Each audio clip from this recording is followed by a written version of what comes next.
It's time for our weekly Waste Watch segment. Tonight, we're taking a look at local school districts' cash reserves. Simply put, it's the amount districts carry over in their budgets from one fiscal year to the next. School districts throughout Ohio vary on the amount they keep in reserve. Think of it like a savings account. These are the districts in Montgomery County that carried over more than the state and county averages in 2024. The percent is the amount of the district's total budget that was set aside as reserve.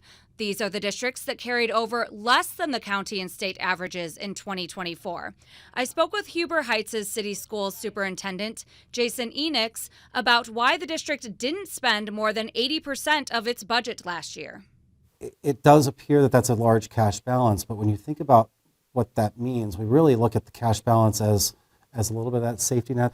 But what we really are looking at is our deficit spending line. If you are spending more money than you're bringing in, then that cash balance gets eroded away.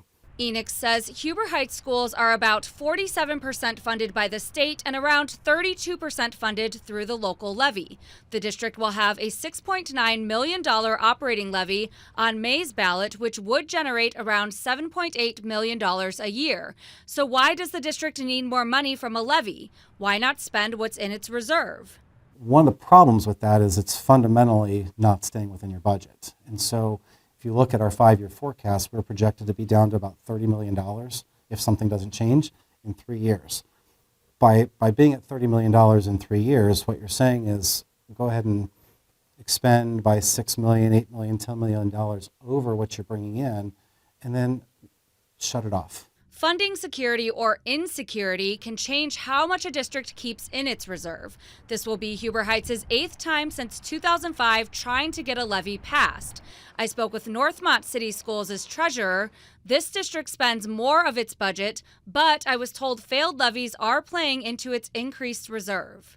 We actually spend a majority of our funds go towards our classroom, which is great for, obviously for our students. And, we just want to maintain that, obviously with our two field levies, we've got to be sure that we can keep that going forward. Both districts tell me most of the budget is spent on staff salaries and benefits, and they have to make sure there's enough to keep up.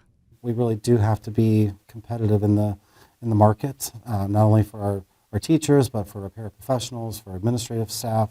We'll have more information, including each district's most recent report card, in our web story on Dayton247now.com.